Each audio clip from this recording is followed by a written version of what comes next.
23 mai, et donc d'une année que je ne peux citer pour des raisons que je ne vais pas expliquer. Et donc je reprends ce thème du voyage au bout de soi. Je lui ai consacré une chaîne, mais apparemment c'est un peu une chaîne morte-née. Cependant, je garde la chaîne en place et je vais un peu partager les, les compositions entre les chaînes. Finalement, ce n'est pas grave. Je peux je peux un peu faire voyager ce propos entre la chaîne principale et la chaîne qui porte son nom. Voilà, donc j'ai une chaîne qui s'appelle Voyage au bout de soi, et cela entre dans le projet d'écrire quelque chose, de passer de la phase orale à la phase écrite, parce que l'écrit circule mieux d'une certaine façon. Pour l'instant, c'est le format classique qui permet de faire d'aller à la rencontre des autres, et donc l'oraliture n'a pour l'instant pas tout à fait le succès, et elle ne reçoit pas l'intérêt qu'elle mérite. Pourtant, je trouve elle a autant de, comment dire, elle a autant de mérite que l'autre forme, que la forme la plus classique, etc., etc. Et dans l'oraliture, il y a toujours la voix. Et la voix est un indicateur important. À un moment, on disait, nous pouvons un peu lire une personne à travers son regard. Mais on n'a jamais fait mention de la voix. La voix transmet énormément de messages, ne serait-ce que sur l'état de santé de la personne. Une voix renseigne beaucoup plus que ce qu'on ne peut imaginer. Elle renseigne peut-être de façon inconsciente. Nous avons des façons de nous déterminer par rapport à telle ou telle voix. Bien sûr, la voix d'une personne est là aussi une voix qui se déplace, qui n'est pas toujours dans un registre. Et puis, non, cela dépend de beaucoup de choses. Donc, mais en tout état de cause, elle renseigne, elle donne des indications. Donc, différemment à l'écriture, où déjà, si on avait une écriture manuscrite, on pourrait dire, voilà, l'épigraphie de l'auteur nous permet de le connaître un peu mieux. La façon qu'il a d'espacer les mots, la façon qu'il a soit de ramasser, est-ce qu'il était à l'aise ou pas à l'aise, est-ce qu'il était... On peut tirer un certain nombre d'enseignements sur les conditions dans lesquelles l'écrivain était au moment où il écrivait.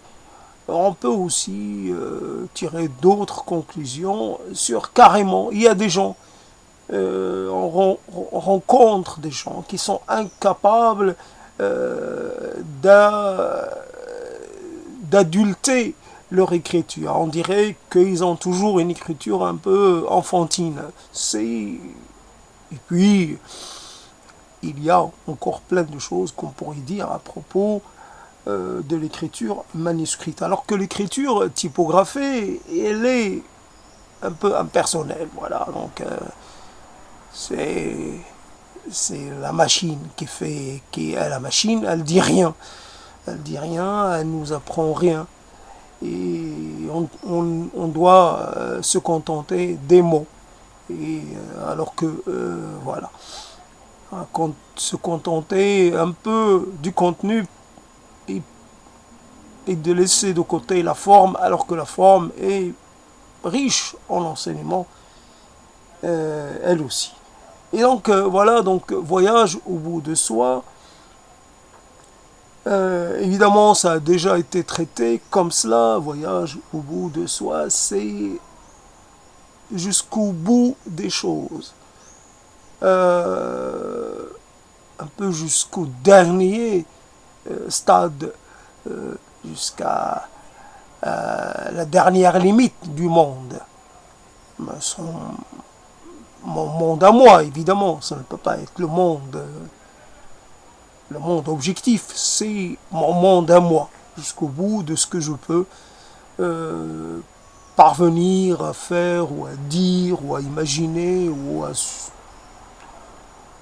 à penser, peu importe. En tout cas, voyage au bout de soi avec cette chose, cette addition, c'est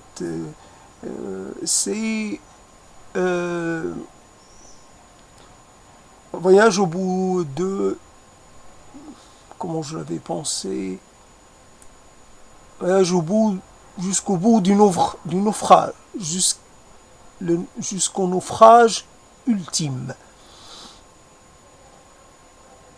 Selon un certain nombre de choses, bien entendu, nous sommes faits de sentiments, de réactions, d'impressions, nous sommes faits d'émotions. Et il n'est pas possible de dire que nous sommes uniquement, nous pouvons nous pouvons séparer les deux, les deux mondes ou les deux registres et nous pourrions décider comme ça d'être dans l'objectivité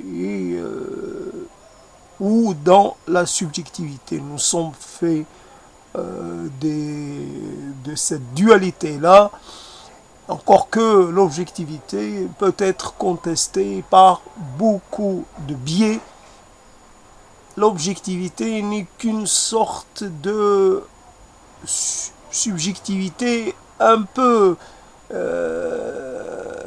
poussée, comment dire, un peu manipulée, un peu mensongère, un peu qui, qui veut faire croire qu'elle peut dépasser en quelque sorte l'étroitesse de sa condition de subjectivité pour essayer, d'une certaine façon, si j'avance des choses objectives, elles vont pouvoir concerner tout le monde. Or, le monde, il part de moi. Et je suis à moi tout seul le monde. Le monde, je le fais, je le défais, je le comprends, je ne le comprends pas, je le reçois, je ne le reçois pas, je le perçois, je ne le perçois pas à partir de moi. Il y a des choses qui peuvent me convaincre parce qu'elles ont un caractère, comment dire, un peu se dire telle chose, j'ai pas les moyens d'aller vérifier, donc je fais confiance. Je fais confiance et ça sera moi dans cette capacité à faire confiance, je serai un peu là aussi singulier dans cette affaire-là. Il y a des gens qui feront plus confiance ou moins confiance. Moi, je fais confiance dans une certaine comment dire, je fais confiance parce que j'ai, en ce qui me concerne, j'ai, comment dire, j'accumule ou je compare ou j'ajoute, je rajoute des choses à d'autres choses, etc. Donc, je fais confiance parce que cela rencontre un écho favorable en moi. Mais il y a des je les apprends, je reçois l'information, mais je ne me sens pas concerné pour autant. Je ne vais pas chercher, savoir. Quand un chercheur manipule ou en fait triche, et qu'il ne respecte pas les protocoles, alors c'est quoi son travail? C'est du mensonge, donc c'est de la supercherie, donc il a cherché un intérêt particulièrement subjectif et peut lui importer que le travail qu'il a présenté n'avait pas de caractère, n'avait aucun caractère de, comment dire, d'objectivité, dans le sens où l'objectivité c'est la chose l'objectivité, comment dire, c'est la chose qui n'aurait pas d'implication personnelle. Or, ce n'est pas vrai. Si j'arrive finalement à obtenir quelque chose, un retour, parce que ce que j'aurais présenté, ce que j'aurais avancé rencontre l'adhésion des gens, quelque part je vais en bénéficier. Je présente un travail dit objectif pour pouvoir bénéficier de quelque chose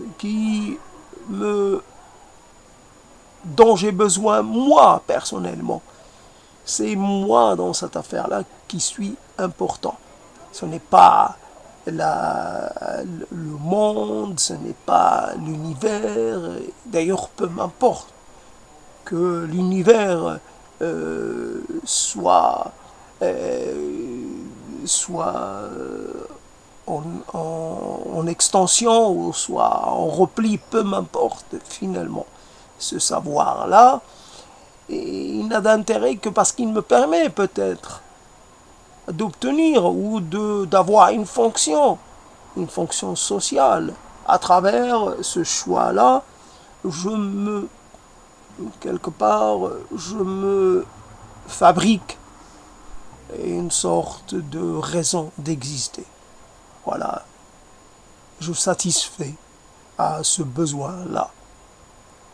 Et en passant du temps sur une hypothèse ou une autre. Après, comme il est toujours difficile de se détacher de son support biologique et de ses limites, surtout de ses limites. Il permet des choses, mais il ne permet pas toutes les choses. Il permet aujourd'hui on a dit, tiens, les guêpes sont capables de raisonnement logique. On va dire, les guêpes comparées aux abeilles ont des capacités plus intéressantes. Les guêpes se fichent complètement de savoir qu'on a découvert ça chez elles. Ce n'est pas si elles font quelque chose, c'est parce qu'elles en ont besoin, tout simplement. Et peut-être que les abeilles n'en ont pas besoin, et peut-être que selon nos grilles d'analyse à nous, c'est nous qui sommes allés on leur a appliqué une sorte d'expérience, de protocole, et on a déduit qu'on peut très bien se tromper. On peut très bien se tromper parce que nos prédicats ou nos hypothèses de travail peuvent très bien être biaisées ou peu importe. Donc les choses, je ne sais pas pourquoi je suis parti dans cette chose que je n'arrive pas à maîtriser, mais peu importe.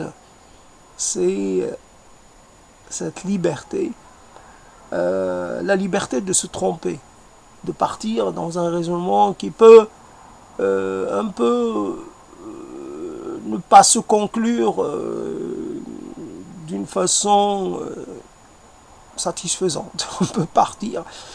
Il suffit qu'on n'ait pas la force physique, la détermination physique pour pouvoir réellement impliquer, faire un peu travailler toutes nos connexions nerveuses.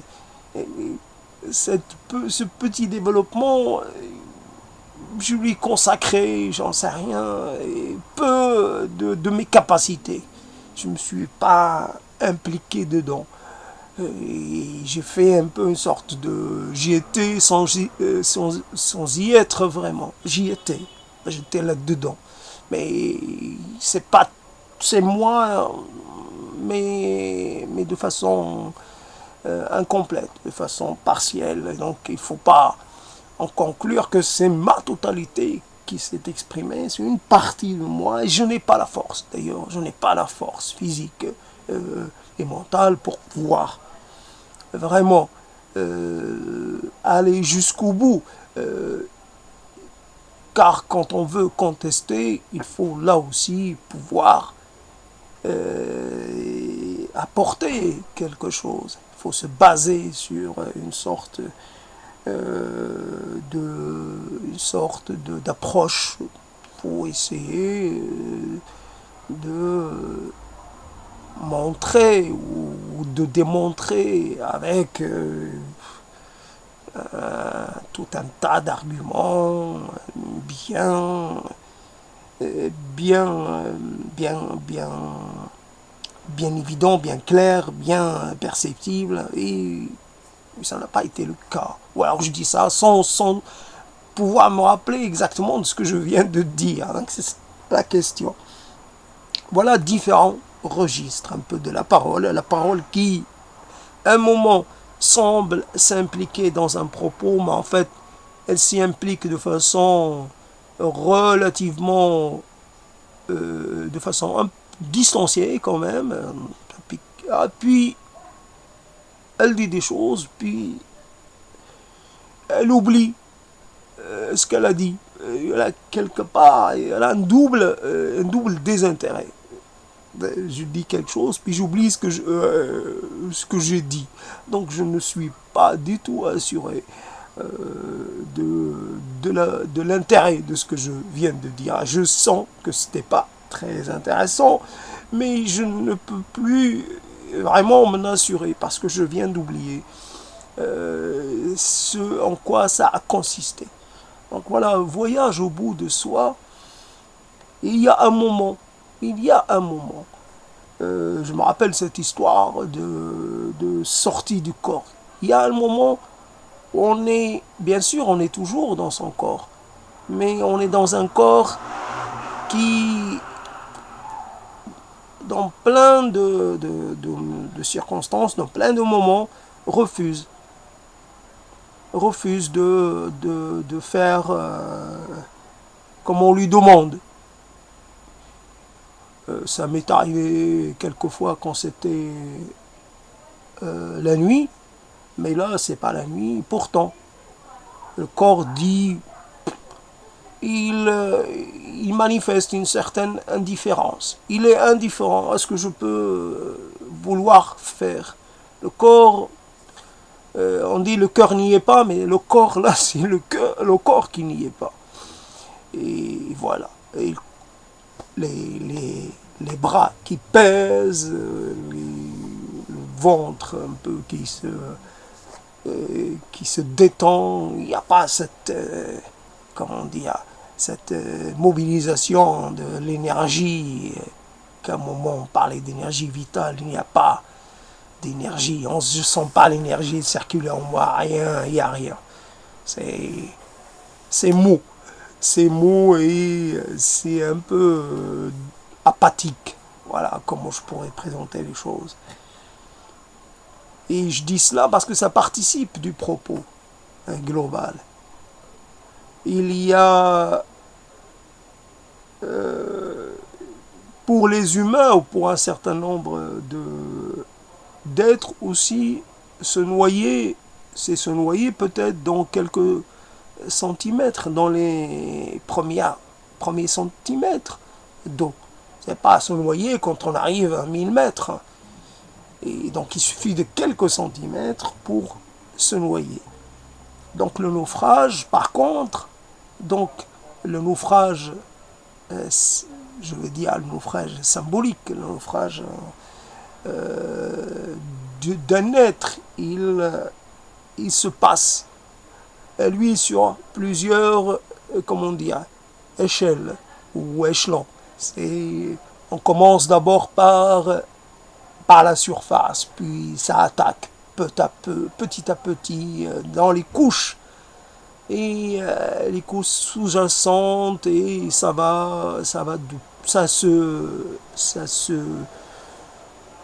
renforce, ça s'approfondit, ça pénètre de plus en plus jusqu'à atteindre le noyau de l'être, le cœur le cœur de l'idée qu'on se fait de soi-même. Elle aussi, quand elle, elle se perd. Elle perd sa force vitale, elle perd ce dont elle avait le bénéfice. Voilà. Et donc, c'est voilà un peu le début du naufrage, c'est le sentiment de manquer de quelque chose, de manquer de, de perception, j'allais dire de préscience, de manquer de perspicacité, de manquer de propos, de manquer de réaction, de manquer de fonction, de manquer de but, de manquer d'action, de manquer de tout. Il y a comme une sorte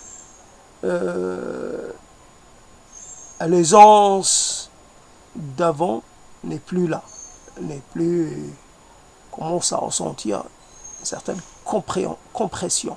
Voilà, ça se comprime. Je manque d'air. Ce n'est que le premier registre, le premier niveau de naufrage. Puis le naufrage, voilà, on sait. Par exemple, je reviens toujours sur cette marche sur Rome. C'est un élément fondateur de ma perception de la vie, et peu importe que ce soit un élément fictionnel, c'est évident que c'est de la fiction, mais ça, c'est une métaphore hautement productive. Voilà, quelque part, il y a au début des choses une première renonciation. Cette renonciation est suivie d'une deuxième. Et on ne sait pas, et peut-être que le processus de renonciation, il se renforce, il s'amplifie, il prend de l'ampleur parce qu'on a accepté la première renonciation. Bien entendu, le personnage qui notait les renonciations et les abandons des mots d'ordre, au fur et à mesure de l'avancement vers Rome, voilà, ce personnage, normalement, à un moment donné, au début, il ne s'est pas révolté. Il n'a pas dit « je ne continue pas » tant que on ne réalise pas le premier point du programme fasciste. Le programme fasciste dit c'est ça. Je ne sais pas s'il était en 10 points, mais en tout cas, supposons que c'était le cas, donc le premier point, on n'en renonce pas. Soit c'est le deuxième, soit c'est le premier. En tout cas, je ne sais pas dans quel ordre c'était, un ordre progressif ou un ordre inverse, mais peu importe. C'est-à-dire, le premier point doit être réalisé. Ce qui importe, au moment d'arriver, c'est d'avoir un peu respecté la totalité du programme. Et si on accepte, si on renonce à quelque chose dès le début, après il devient quelque part presque normal de continuer. On a débuté comme ça, alors pourquoi on ne peut plus revenir en arrière? On est un peu, peut-être, on espère, on n'est plus dans l'action, on est un peu dans l'attente. On attend que quelque chose se produise, que on n'est plus maître de notre destin. On confie ça à d'autres. C'est d'autres qui décident. Et donc, voilà la renonciation première, elle construit un peu le lit des renonciations à venir. Elle ouvre le chemin. Et quel chemin? C'est un chemin vraiment pas des plus avenants. Voilà comme... et je parlais de la voix et j'entends ma voix. Et évidemment, c'est ma voix. C'est pas la voix de quelqu'un d'autre. Et je fais attention, bien entendu, avec les voyelles. En français, il faut toujours faire attention.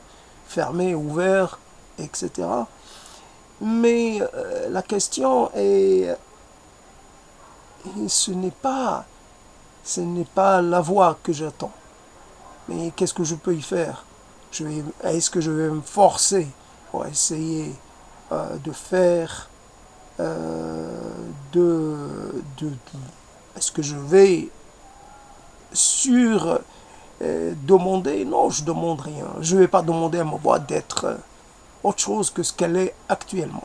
Je constate simplement qu'elle n'est pas des plus agréables ou des plus tranquilles ou des plus apaisées ou des plus...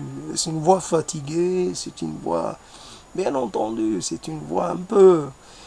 Et c'est comme ça.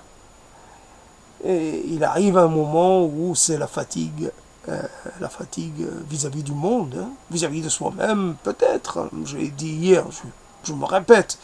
Mais évidemment, ce concept-là est trop facile. Comme tous les concepts prêts à l'emploi, ça ne marche pas. Ça ne marche pas. Je me rappelle, il y a quelquefois des concepts, c'est pas parce qu'ils existent qu'ils sont là pour vous. Je suis rentré dans un magasin avec une fille et cette fille, un magasin quelque part pour tout le monde. Entrée libre, on peut essayer, mais il n'y avait aucune taille pour elle. Voilà un peu l'histoire. Le magasin, on dirait qu'il est là pour des filles qui n'existent pas. C'est pas des filles, c'est pas des femmes, c'est des préadolescentes. Quoi, c'est une taille qui n'existe pas, la taille mannequin. Voilà. Et pour les autres, il faut qu'ils aillent voir ailleurs. Donc voilà, les concepts, c'est un peu ça.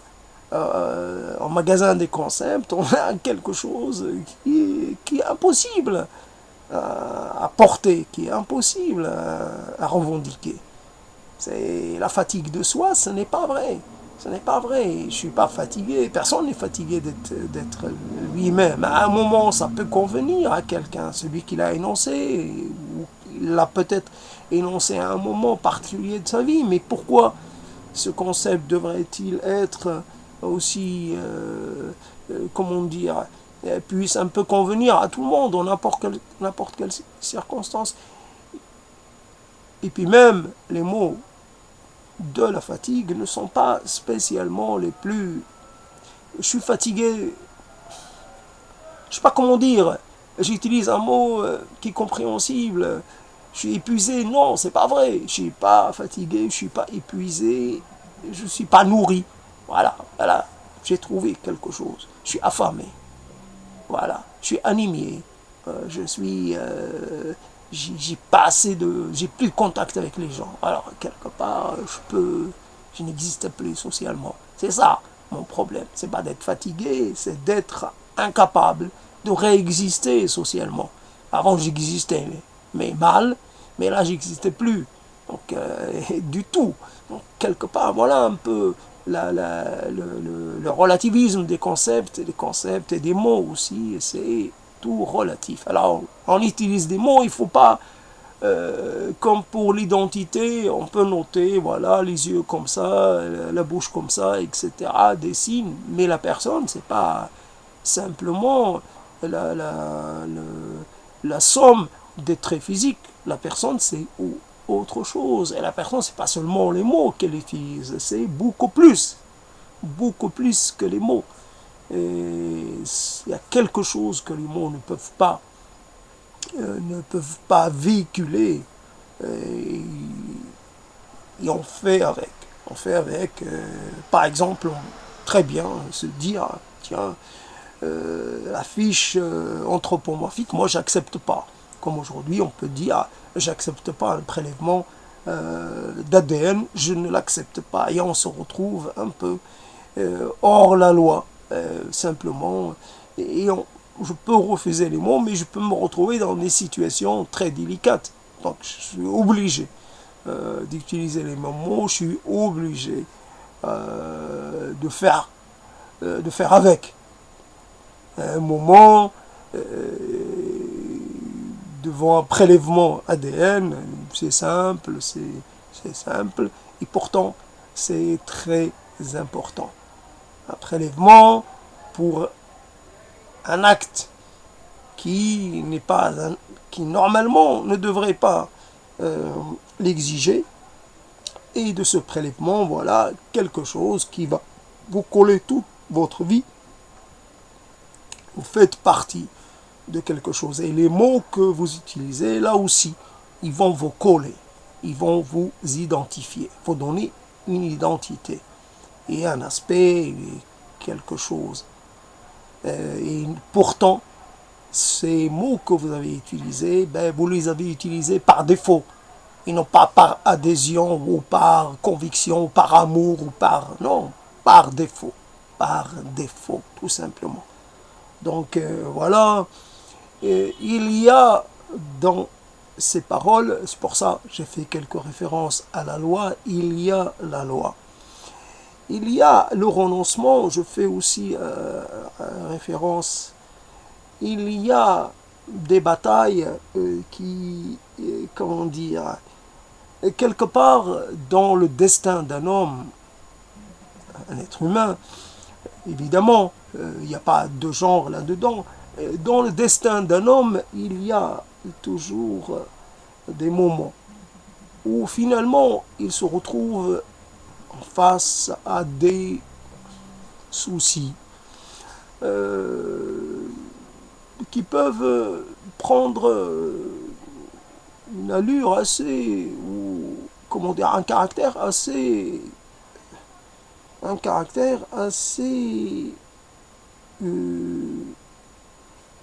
disproportionné. Quand vous êtes dans une sorte d'imbrication sociale, quand vous êtes dans une sorte inscrit dans un ordre social, vous êtes quelque part, vous avez des alliés, vous avez des adversaires, vous avez alliés, ennemis, peu importe, vous contribuez, vous apportez, vous prenez, etc. Le jeu social et d'une certaine façon, cela vous apporte évidemment un bénéfice évident, mais cela vous apporte des bénéfices que vous ne pouvez pas soupçonner. À un moment, l'information, l'accès à l'information, malgré qu'on soit, on disait ça il y a longtemps, la société de l'information, mais actuellement, ça apparaît comme quelque chose de beaucoup plus évident. La société de l'information est à son apogée, et pourtant, oui, l'information, d'accord, mais quelquefois l'information me dit que je n'ai pas le droit, que je n'ai pas la possibilité de faire opposition, de résister, de faire front. L'information me dit cela. Je vais sur le site tant et je demande, même peut-être la jurisprudence, et je trouve que ce n'est pas la peine que j'engage la bataille parce que je vais la perdre. Et si je suis dans quelque chose, quelque part de beaucoup plus grand que moi, évidemment, je peux accepter une défaite parce que je sais que je vais pouvoir y remédier.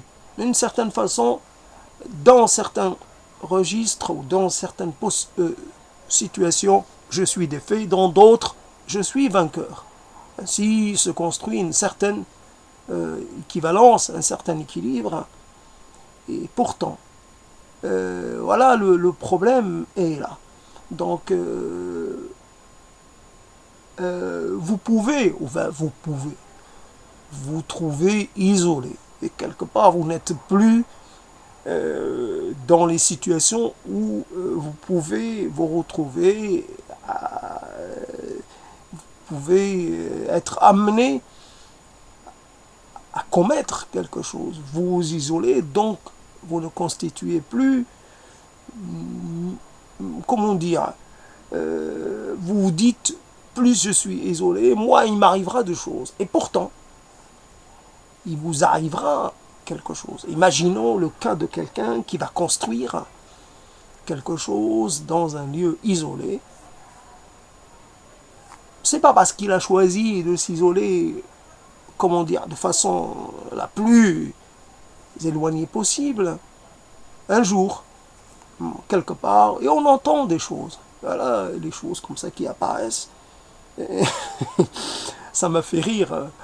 Un documentaire belgique qui dit quelqu'un, il faut pouvoir manipuler des animaux sauvages, il faut être autorisé à manipuler. Ça, le terme de manipuler, des termes comme cette histoire de ces gens, toujours des gens qui se créent une fonction. Là, on revient, comment dire, j'allais dire une niche sociale, un peu à l'image des niches écologiques. Voilà, ils se créent une niche. Vous trouvez quelque chose, un être vivant blessé, mais qui ne soit pas un être humain, vous y touchez pas, vous appelez. Vous trouvez un oiseau, vous ne le recueillez pas. Donc vous, ça m'est arrivé, j'ai recueilli un pigeon qui était tombé du nid, j'avais pas vu, j'avais pas vérifié, il avait le bec cassé, etc. Évidemment, j'ai prolongé sa vie inutilement. J'aurais dû lui tordre le cou, simplement. Et d'une certaine façon, cette loi ne s'applique pas aux pigeons. Le pigeon est considéré comme un animal nuisible, donc on peut le tuer. On peut le tuer, on peut faire des prélèvements autant qu'on veut, on peut en manger, on peut, etc. Et par contre, les animaux sauvages, les autres animaux, on n'a pas le droit d'y toucher. Les amener, peut-être même les manipuler. Voilà, on revient sur le terme de manipuler. Les manipuler, ça veut dire les prendre pour les mettre dans quelque chose, pour les amener à l'endroit qui a pour raison sociale de les accueillir et de s'en occuper.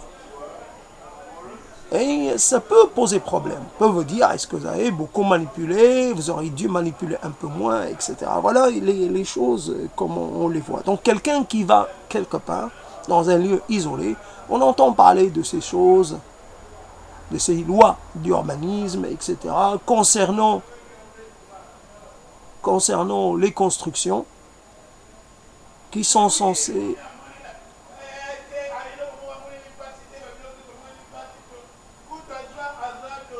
les constructions, genre yourtes, etc., on ne doit pas les construire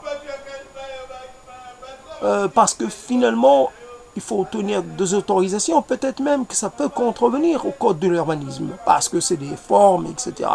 Et il peut y avoir des choses comme ça, je ne sais plus où c'était le problème, mais des gens pouvaient très bien se retrouver invités à détruire leur habitat, parce qu'ils n'ont pas les autorisations qu'il faut, parce que cet habitat, en fait, il est considéré comme mobile, donc il faut, comme pour ce qui est de... il faut le bouger tous les 15 jours ou tous les mois, il ne faut pas qu'il reste, il ne faut pas s'installer, parce que si on s'installe, ça devient un habitat permanent, et donc il est soumis aux lois, aux autorisations, etc. Et donc, quelque part, on va aller dans un endroit très isolé, et on va s'installer. Il est possible qu'il y ait un propriétaire, il est possible que ce propriétaire soit un organisme étatique qui a son mot à dire. Il est possible qu'on soit à côté d'un lieu important. Là, il s'agit d'un lieu de passage. Il ne faut pas bloquer le lieu de passage. Là, il s'agit, je ne sais pas, d'un lieu, un paysage.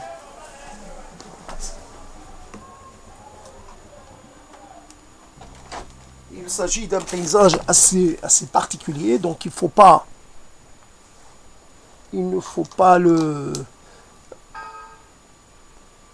ce paysage, il ne faut pas le dénaturer. Il ne faut pas qu'il y ait d'installation humaine dans ce paysage. Et j'en sais rien, on peut très bien dire, là il y a une fleur, ou là il y a un animal particulier, très rare, menacé, etc. Vous n'avez pas le droit d'être là. Et toujours,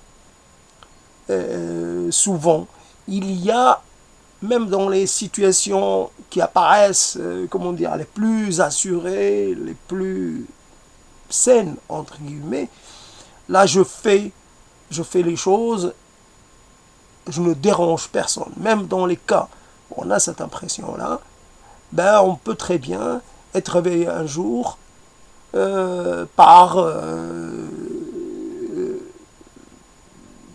comment dire, recevoir un avertissement, être menacé de poursuite, etc.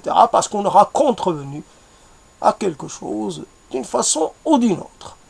Comme je l'ai dit dans un développement précédent qui s'appelait du contrôle total, etc. Et en fait, on est un délinquant potentiel. C'est-à-dire, on est potentiellement délinquant parce que il y a toujours des lois et dans cette et donc la potentialité qu'on soit considéré comme un délinquant est très forte parce que il suffit d'une décision, il suffit d'un petit ajout à un arrêté pour que des gens se retrouvent potentiellement se retrouvent en infraction parce qu'on aura décidé simplement, comme pour cette histoire de renforcement du contrôle technique, etc. Il suffit quelqu'un qui a une cheminée, il suffit, voilà, quelque part, qu'on décide que, etc.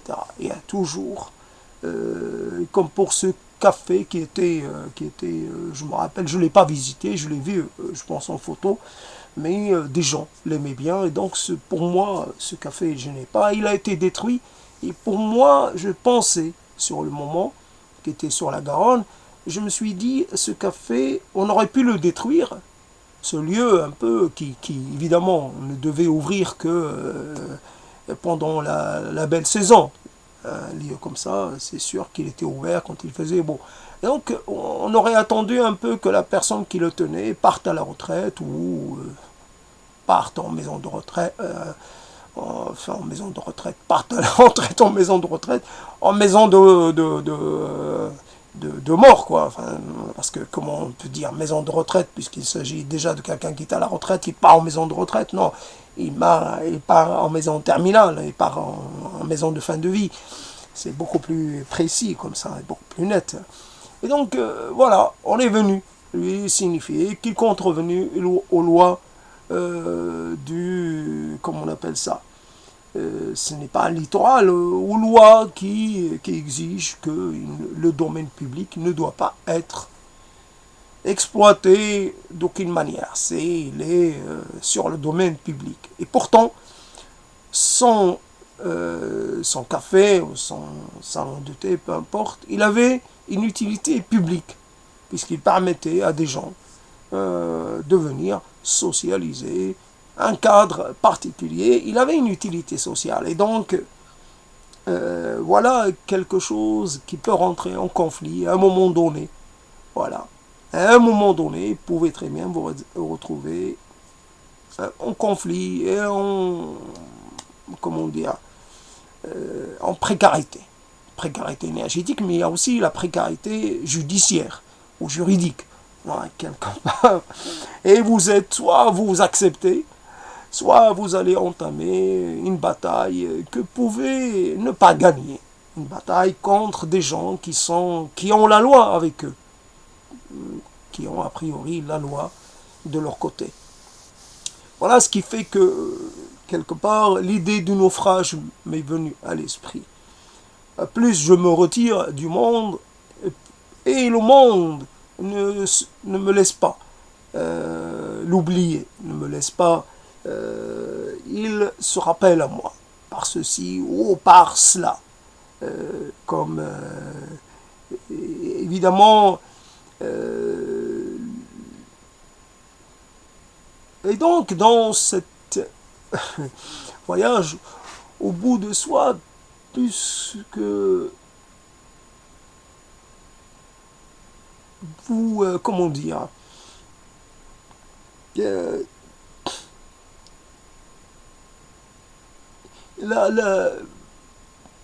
l'intérêt des gens, c'est toujours paradoxal. Il suffit de produire quelque chose qui présente un caractère novateur ou un caractère singulier pour attirer. Ça ne marche pas pour tout le monde. Il y a des gens, le manifeste, je ne sais plus comment s'appelait, j'ai oublié son nom, ce manifeste qu'avait fait quelqu'un qui est mort et a eu beaucoup de succès. Il peut y avoir comme ça une création qui rencontre à l'intérêt des gens qui bénéficient d'une grande curiosité et même plus. Et voilà, donc ça vous permet de vous retrouver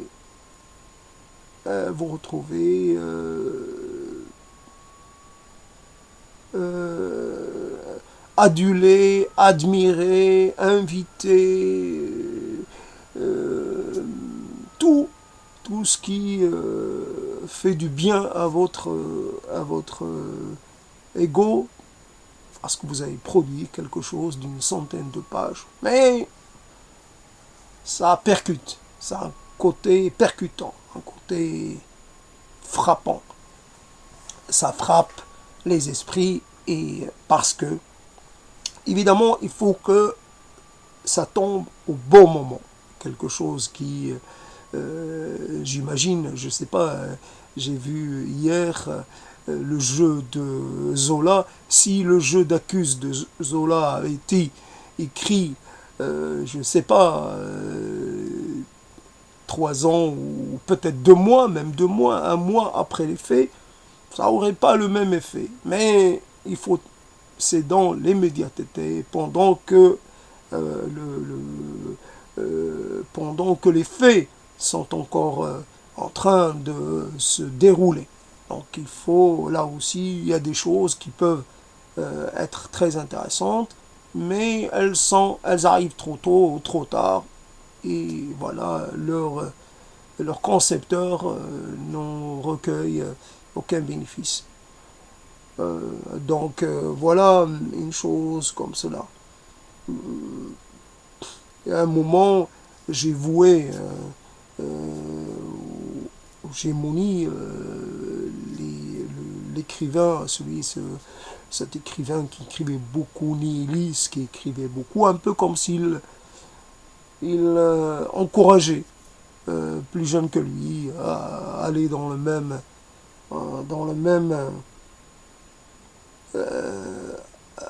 chemin que lui. Si on déteste la vie, c'est pas une raison pour aller dire aux autres détestez-la. La vie n'a à être ni détestée ni aimée. La vie est la vie. Il faut essayer d'en tirer le plus grand, je veux dire, bénéfice possible dans cette entreprise qui est la formation permanente, la vraie formation permanente que vous faites. Vous vous formez sur vous-même, vous essayez de comprendre ce qui vous fait réagir, ce qui vous fait agir, les choses que, que vous manquez, les choses que vous n'arrivez pas à saisir. Dans toute votre vie, vous apprenez sur vous-même comment mieux faire, comment mieux dire, comment mieux percevoir, et comment mieux affiner la perception. Souvent, vous avez des réactions qui sont un peu trop dans le premier, dans le deuxième degré. Il faut essayer de retarder la réaction. Essayer de ne pas se retrouver piégé par, comment on dit, par l'épidermité. Non. Une chose vient me provoquer. Je sais comment, comme dirait quelqu'un, comment je fonctionne. Alors je vais contre mon fonctionnement, contre mon impulsivité, contre mes automatismes. Et je sais soit d'innover, soit, si je peux innover quelque chose, ou d'attendre, uniquement de me mettre dans la situation d'attendre. Souvent nous sommes quelque part en désir d'avoir de la répartie. Ouais, pourquoi faire? Qu'on ait de la répartie ou pas, c'est vrai qu'il nous reste quelquefois un peu un goût amer sur la langue. On se dit, tiens, j'aurais dû réagir. J'ai réagi, j'ai trop tard, etc. J'ai manqué d'à propos. Mais finalement, c'est pas si important que cela. Et là, les petites victoires, ces victoires immédiates, ne sont pas. C'est des fausses victoires. La victoire, voilà, donc c'est de se connaître, comme dirait quelqu'un, d'essayer de se connaître mieux.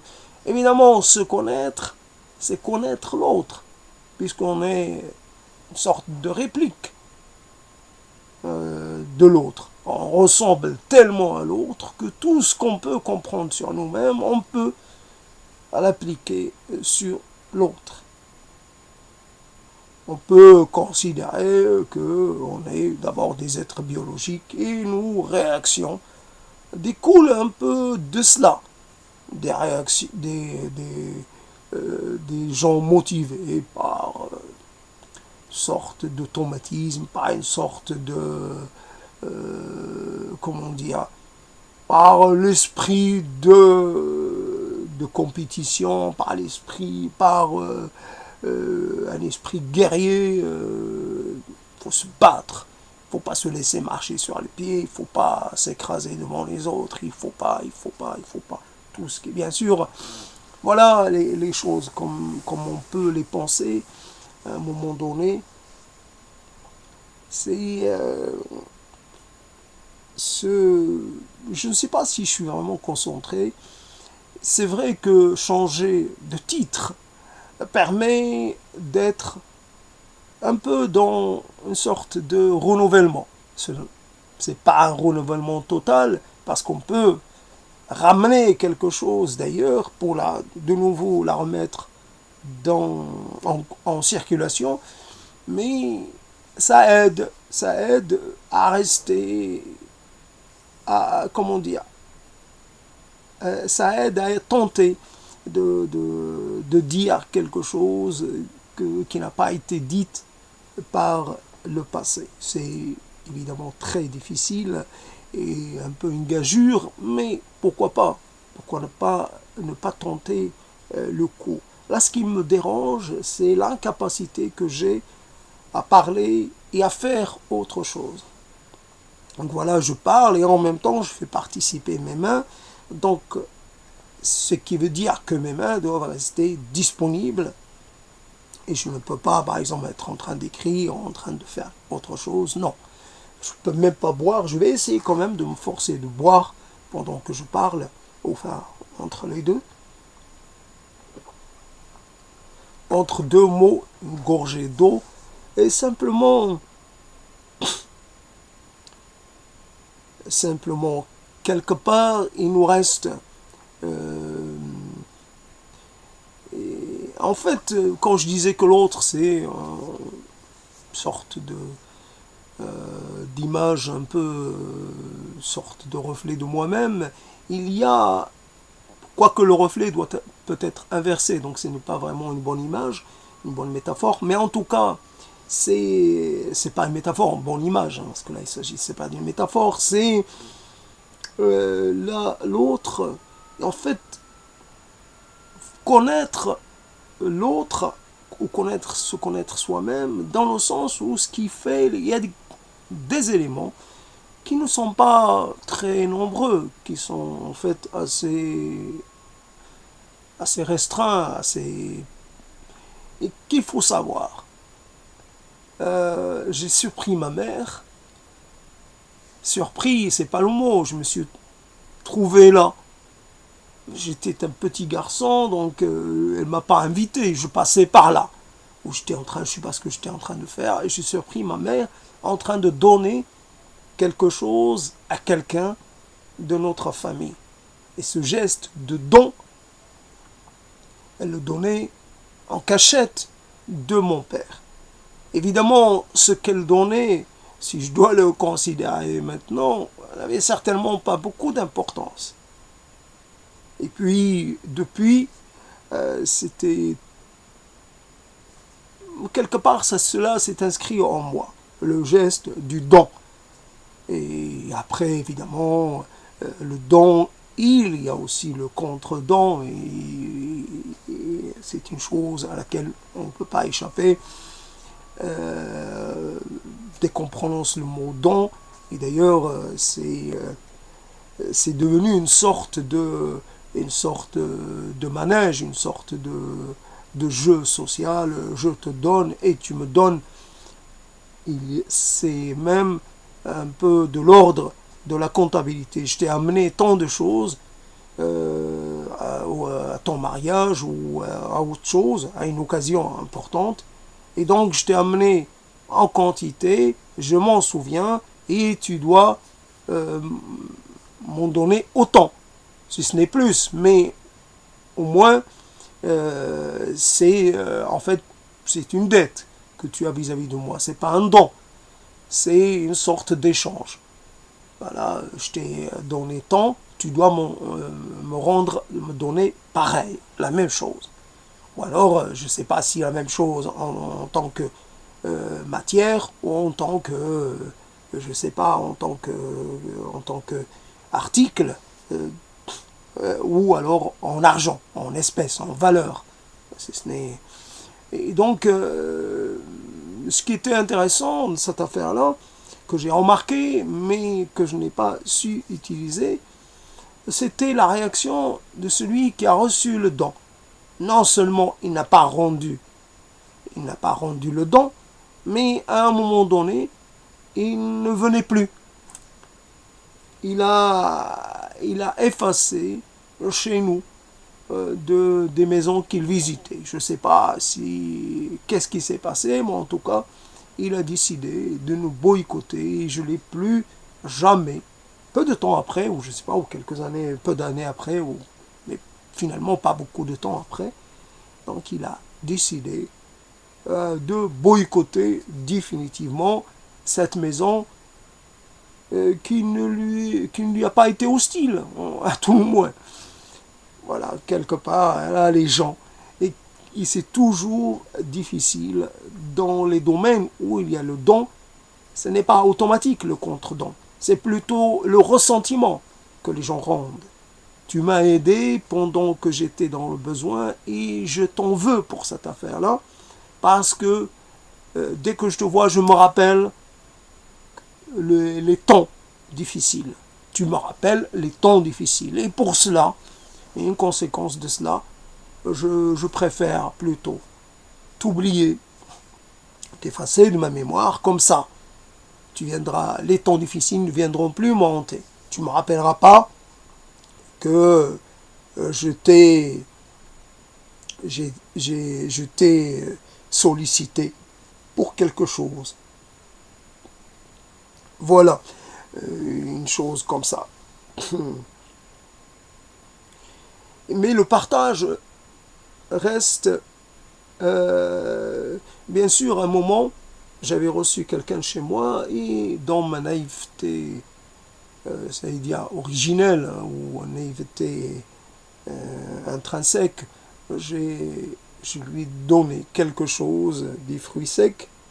Et ces fruits secs, c'est une sorte de, comment on appelle ça, un truc noix de Brésil ou un cajou, mais ce qui est resté d'un truc, mais entre-temps, évidemment, c'est resté un petit moment, et donc le côté croquant a disparu, il restait quelque chose de mou, et la personne l'a rejeté avec une sorte de dégoût. Voilà. Évidemment, j'ai regretté, simplement la personne a manqué, j'allais dire, d'élégance.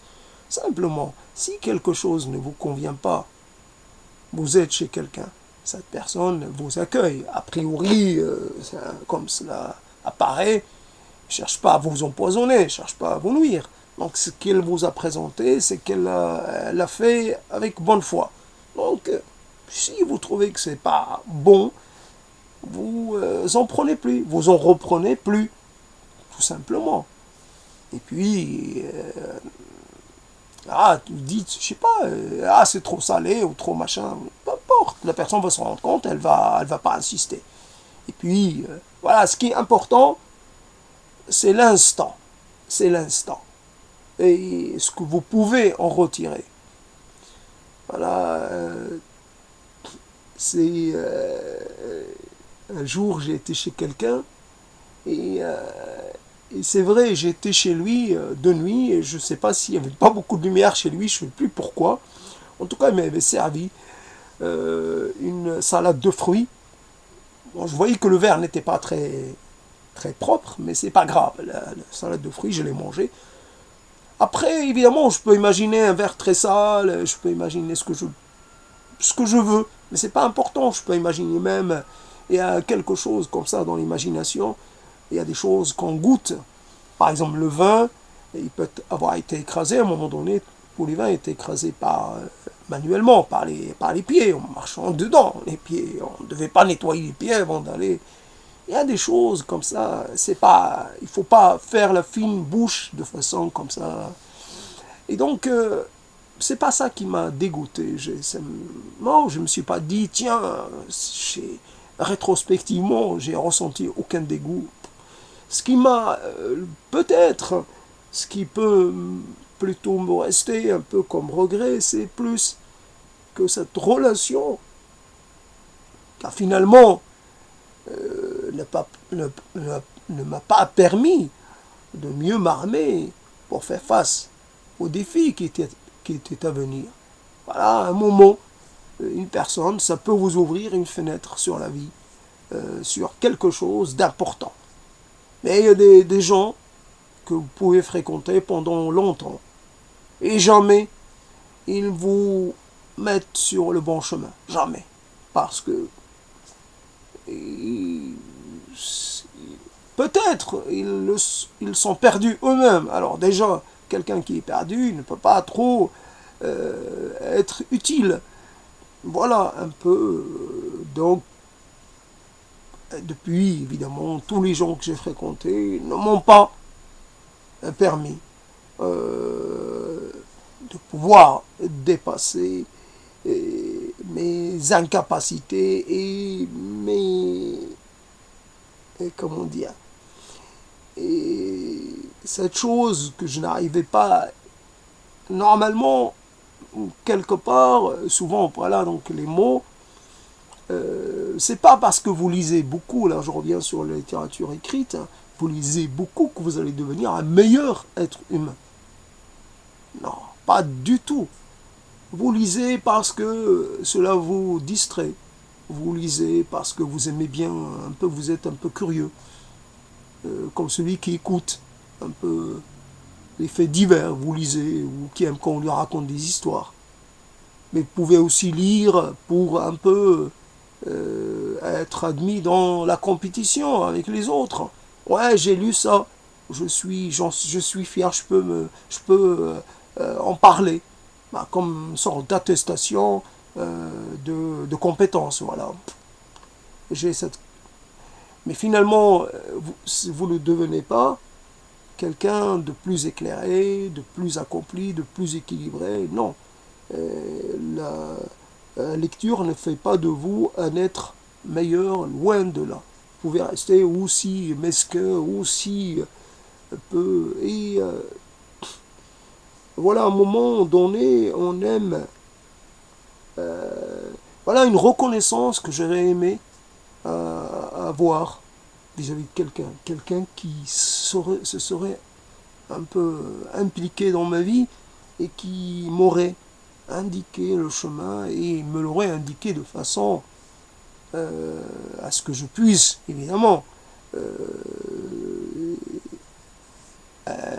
il y a quelquefois des gens qui vous proposent des choses, mais vous ne les entendez pas, et c'est cela.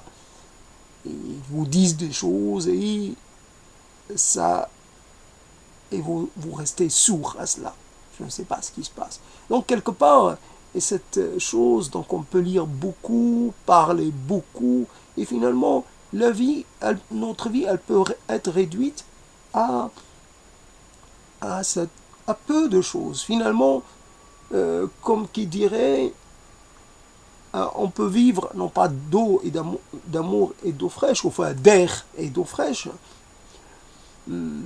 puisque non, on peut vivre en mangeant un peu à peu près les mêmes aliments, bien entendu, et on pourrait vivre avec, en ayant avec soi quelques phrases, simplement.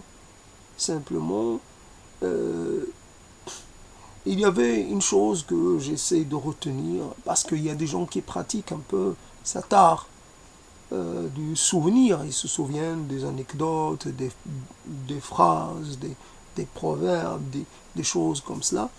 Et ils peuvent un peu les citer à loisir pour amuser les gens ou les impressionner, peu importe. Et il y avait ce vers qui disait, mais c'est un vers en arabe qui disait لو كان المال على قدر التعب لنام الحمار على سرير من ذهب. Ta'abi, Dahabi, voilà un peu les rimes. Et si la rétribution était à la hauteur de l'effort, l'âne, la bête de somme, se serait endormi sur un lit doré ou au nord, plutôt au nord, mais on va dire doré. Et si la peine était à la hauteur, si la rétribution était à la hauteur de la peine, l'animal de somme, la bête de somme, ce serait, voilà, à une époque où, évidemment, c'était les ânes et les autres bêtes de somme qui faisaient le plus gros du travail. Et voilà un peu les choses. Et on peut résumer à quelqu'un, un comédien, qui pense qu'il n'a pas été assez payé pour la peine qu'il a fournie, pour l'effort qu'il a fourni. Et bien entendu, donc il disait qu'il ne conseillerait pas, il empêcherait ses enfants de faire ce métier-là parce que c'est un métier qui ne paye pas. Donc voilà, on peut dire quelquefois, là c'est un vers, mais quelquefois on pourrait construire sa vie autour d'une phrase ou deux ou trois ou quatre ou cinq phrases, pas plus. Souvent, et là, comment faire le choix, évidemment. Comment faire le tri. Parce qu'il y a beaucoup de phrases sur lesquelles on ne peut pas compter. Il faut choisir les bons compagnons. Eh bien entendu, comment on peut... Il n'y a personne qui choisit le mauvais compagnon. Au départ, on choisit des compagnons. On a des compagnons, on ne les choisit pas. Déjà, le choix est difficile. Peu de gens choisissent leur compagnon. Donc, il n'existe pas. Il y a des situations dans lesquelles il n'y a pas le choix. Vous faites avec ce qu'il y a. Et en fait, une relation, vous ne pouvez pas savoir qu'elle va vous être défavorable avant qu'elle ne commence, avant qu'elle ne prenne son élan. C'est pas possible, vous ne pouvez pas le savoir ça à l'avance. Donc, voilà comment les choses peuvent se passer. Donc, souvent, on pourrait dire, avant de faire quelque chose d'important, avant de prendre une décision, et donc c'est souvent les décisions essentielles, cruciales et un peu irréversibles, faut attendre. Là, on rencontre les compagnons. Quelquefois, là, c'est un peu l'être humain. C'est comme cela. Nous consacrons beaucoup de temps, un temps infini, à parler de tout et de rien. Mais souvent, nous avons des conversations avec des gens, des conversations très, très longues et très répétées, et pourtant, nous ne posons jamais certaines questions. Et donc, je ne sais pas ce qui se passe. Certaines questions qui sont pourtant fondamentales, nous ne les posons jamais. Nous ne les mettons jamais sur le tapis, comme ça. Et donc, voilà un peu la chose. Avant de prendre une décision, souvent nous préférons plutôt, je ne sais pas ce que ça nous fait, l'idée de devoir réfléchir sur la décision. Alors on fait tout pour éviter d'y réfléchir. Peut-être que la réflexion nous aurait pris un quart d'heure, 20 minutes, une demi-heure. Et cette demi-heure, nous ne sommes pas prêts à la consacrer à l'effort de réflexion.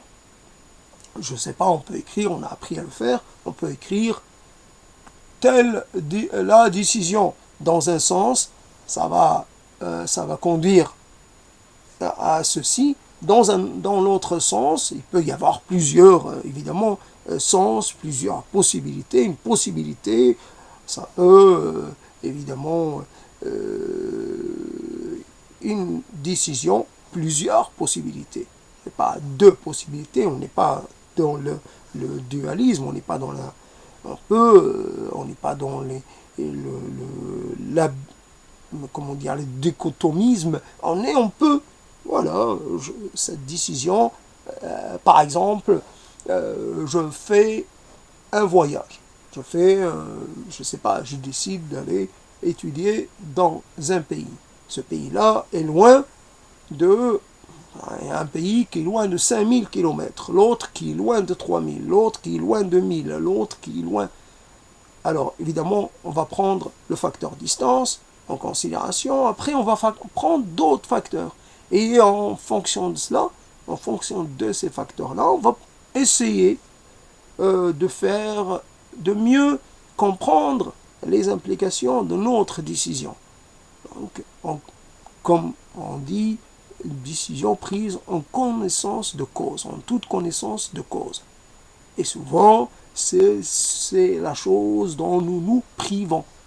Connaître les implications des décisions que nous allons prendre.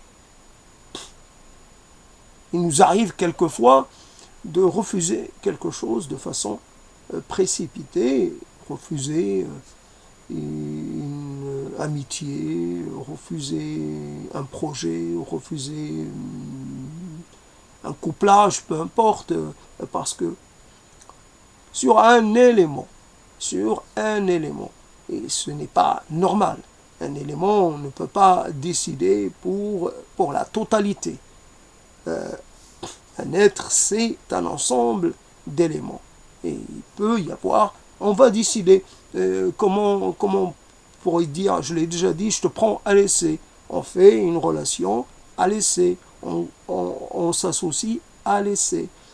Voilà, ça me fait bizarre de me répéter.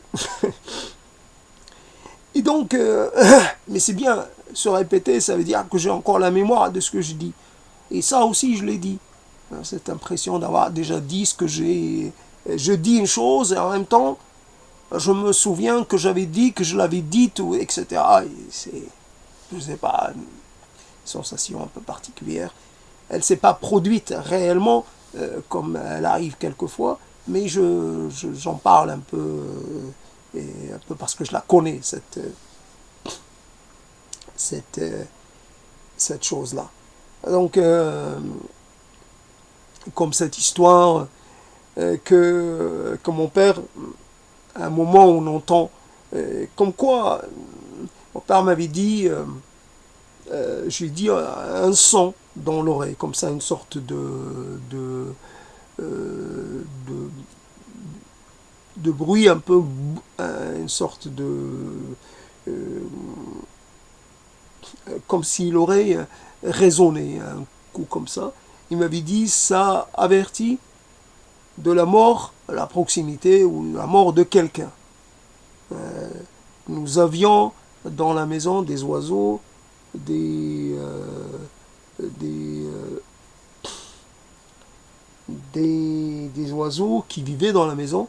Et à un moment, c'est très marrant, ça rappelle les poules. Les poules, à un moment, dans la deuxième partie de l'après-midi, elles commencent à cacter avec une voix différente de la journée. Et ces oiseaux-là, dont je viens d'oublier le nom, enfin, je n'arrive pas à m'en souvenir, pourtant je le connais, ce nom, et le bruyon striolé. Et, et ces bruyons-là, en fait, donc, enfin, ils commencent à chanter différemment. Et on dit un chant des notes un peu plus allongées. Voilà, c'était... D'ailleurs, on l'appelait onomatopiquement Taibebet, parce qu'elle a ce nom, ce chant. Ce chant, il y a Taibeb, et donc ça devient Taibebet. C'est son nom. Donc, c'est pas Brion Striolé, c'est son nom. Et ça lui convient très bien, ça lui va très bien. Et donc, on dit que quelqu'un va venir. La maison va recevoir une visite d'un proche. Bah, pas une visite administrative, hein, une visite d'un proche. Et voilà, donc j'ai appris que ce bang ou de ce bruit dans l'oreille, là, c'est évidemment, on tombe dans ça détruit un peu le côté un peu, même si ça avait l'oreille qui résonnait, bah, ça annonce quelque chose de funeste. Mais l'explication reste un peu plus imagée, un peu plus ouverte, un peu plus intéressante que l'autre côté. Oui, c'est la perte de l'audition. Voilà. Voilà, ça devient beaucoup plus, comment dire, beaucoup moins romantique, beaucoup moins parlant. Ça me dit pas grand-chose. Je perds, ouais, ça annonce une sorte de problème dans l'audition. Bon, perte de l'acuité auditive. Qu'est-ce que je m'affiche, moi? Et voilà donc là, cette chose-là. Et donc, et, souvent, souvent, il y avait, avant, les gens qui partaient en voyage, ils emmenaient avec eux, et bien sûr, pour les marins, à un moment donné, on avait fait les biscuits, les choses cuites plusieurs fois ou deux fois, surcuites, et c'est pour ça le biscuit. Et donc finalement, parce que ça résistait, c'est vrai, un biscuit, ça résiste.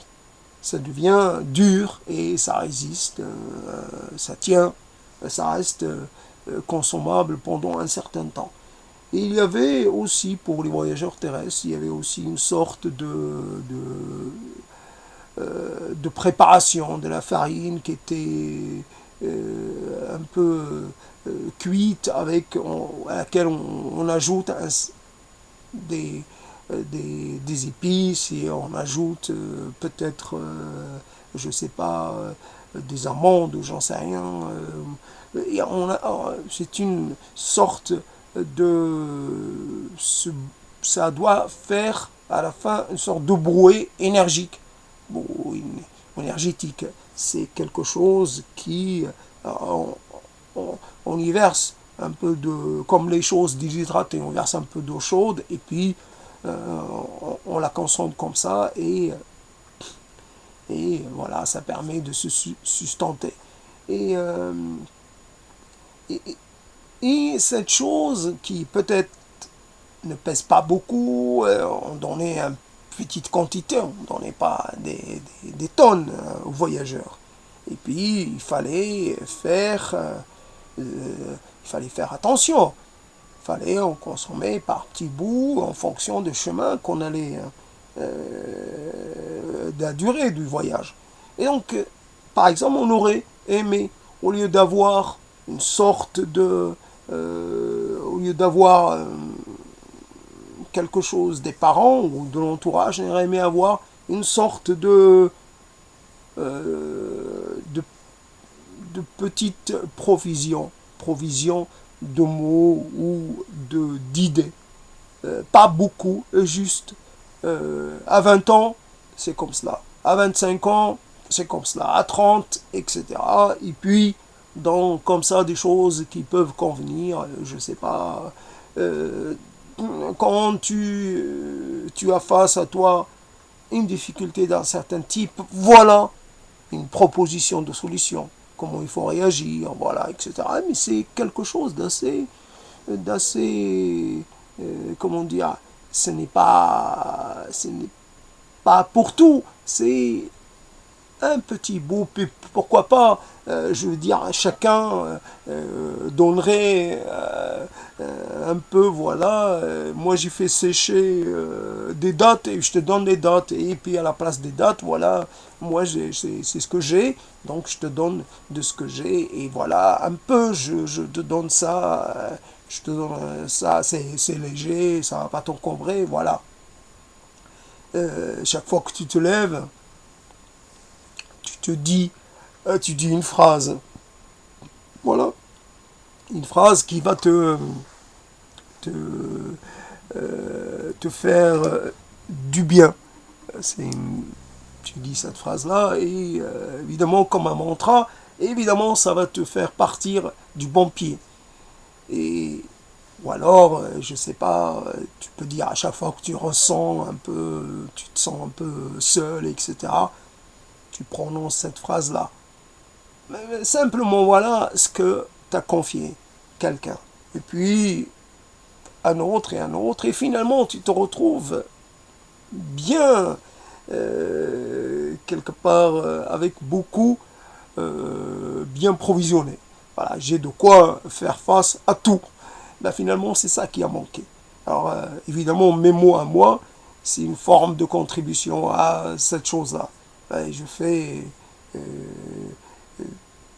mon temps à moi est terminé. Il faut pas, mais peut-être je pourrais me lancer un peu dans une entreprise un peu de ce type et commencer à dire comment, comment on pourrait, toujours la question qui reste ouverte, comment faire pour distinguer le vrai du faux, le vrai miel, le faux miel, le vrai safran, le faux safran. Bien sûr, on cherche une astuce toujours. Voilà comment face à une situation qui n'est pas claire, voilà, je te donne une astuce.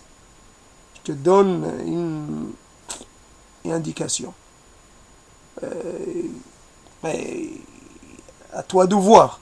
Moi, ça m'a servi, à toi de voir. C'est à toi d'essayer à ton tour. Ça peut peut-être t'aider, mais bon, je te dis pas que ça peut servir pour tout, mais ça peut servir à certains moments dans lesquels il y a une sorte de... quand tu as de la difficulté à trancher, quand tu ne sais pas quoi choisir, quelle voie choisir. Et voilà, on revient toujours. Un peu, c'est comme si on devait se reconstruire, renaître. Et c'est fini. Il n'y a pas de renaissance, il n'y a qu'une naissance. La personne qui m'a donné naissance n'est plus là, déjà. Alors je vais renaître à partir de quoi? je vais renaître comment? Donc finalement, revenons sur le thème du naufrage, nous l'oublions pas, puisque c'était ça le prétexte à cette prise de parole, c'est pour parler du... Bien sûr, parler, c'est le minimum. C'est le minimum pour pouvoir, évidemment, on va dire qu'il y a un chaos. Il y a une situation indéterminée, une situation nouvelle qui se manifeste la création, par la création d'une sorte de nouvelle réalité. Donc il faut essayer de s'adapter à cette nouvelle réalité. Il faut essayer de l'intégrer dans quelque chose de plus grand, de plus ample. Bien sûr, l'élément, si je le prends dans sa particularité ou dans sa singularité, je vais avoir tendance à le surdimensionner, à le surqualifier. Non, c'est un élément que je dois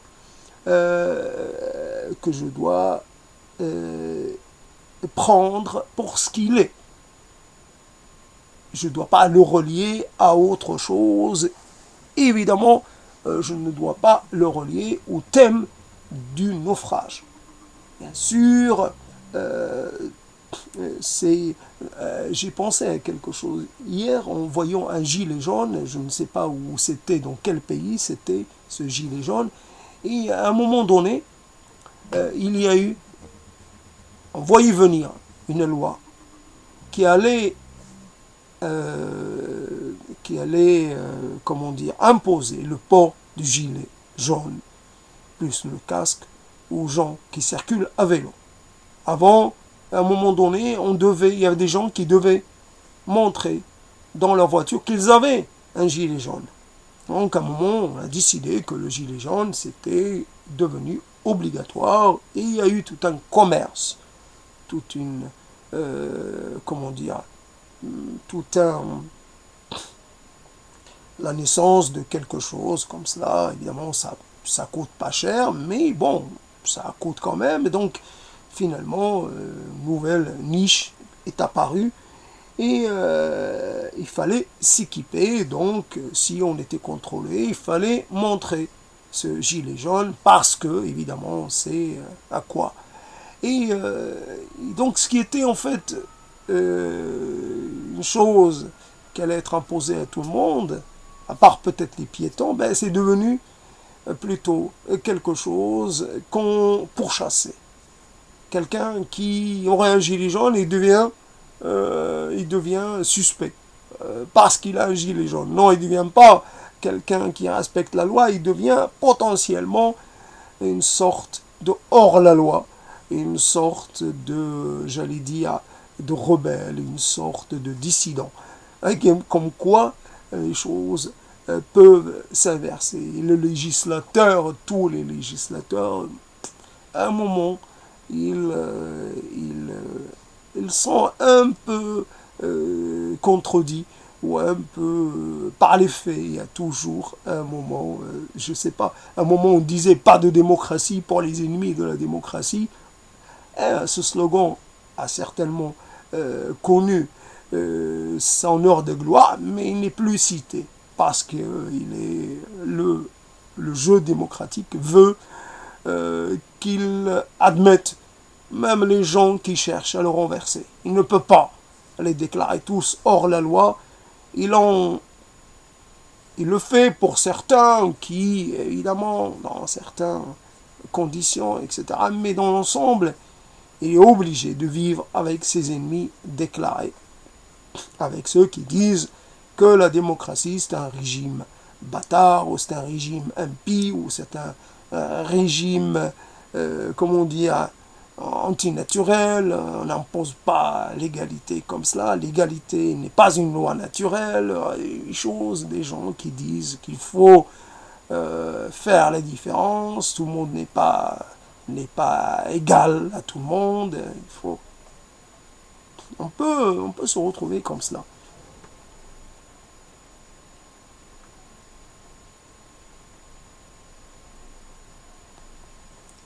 Voilà donc c'est cette histoire, le naufrage, c'est un terme intéressant parce que le naufrage n'est pas toujours la noyade. Être un naufragé, c'est être quelque part un peu quelqu'un qui... voilà, j'avais cette confusion-là. Un naufragé n'est pas un noyé. C'est quelqu'un qui perd un peu la maîtrise de son destin et qui se retrouve obligé de survivre, obligé de faire face à des conditions hostiles, etc. Il n'est plus dans son élément, il est réduit à improviser, il est réduit à faire avec ce qu'il a à sa disposition. Et donc il est un peu réduit à l'impuissance, mais en même temps, tout le monde n'est pas cette chose, comment ça s'appelle déjà, le naufrage célèbre, là, l'œuvre de fiction, mais fondamentalement, c'est vivre dans l'attente. C'est vivre dans l'attente d'être secouru sans être assuré que cela puisse se produire. Il y a toujours, dans le naufrage, il y a toujours la possibilité qu'on ne soit jamais secouru. Et puis, puisque je me suis trompé, que j'ai confondu, autant alors revenir et intégrer l'erreur. En fait, la noyade, voilà un peu la noyade dans le sens où je commence un peu à perdre pied, à m'enfoncer. Et finalement, qu'est-ce que je peux faire? Est-ce que je peux espérer pouvoir me rattraper ou est-ce qu'il faut que je commence à appeler à l'aide? Appeler à l'aide, il n'y a personne. Il n'y a personne avec moi. Où tout le monde semble un peu, je ne sais pas, dans certaines conditions, cela se fait rapidement. Pas le temps. Cela m'est arrivé vraiment. La vague m'avait emporté et j'avais pas le temps de crier au secours. J'ai lutté de toutes mes forces et j'ai réussi à remonter sur la plage, mais en ayant vraiment eu peur pour ma vie. Parce que pour se noyer, il faut vraiment... C'est très rapide. Et donc, voilà, quelque part, même s'il y a des gens à côté, il se peut qu'ils ne puissent pas intervenir, qu'ils n'aient pas le temps d'intervenir. Ou alors, ils interviendraient, mais après coup, quand c'est trop tard. Il y a des gens... Voilà un peu comment on peut se tromper déjà. Se tromper dans le sujet et après continuer un peu dans l'erreur et nous s'en rendre compte que beaucoup de temps après. Là, j'ai un impératif physiologique qui va m'obliger à arrêter, mais j'arrête et puis je peux reprendre peut-être avec comment dire, je peux reprendre sur cette thématique du voyage au bout de soi. Et peut-être il y a toujours beaucoup de choses à dire au niveau des valeurs, au niveau de l'identité, au niveau des choix et des orientations, au niveau de la vérité, rapport à la vérité, du rapport au désir, du rapport à l'autre. Il y a énormément de choses à dire sous cette thématique, sous le parapluie de cette thématique de voyage au bout de soi.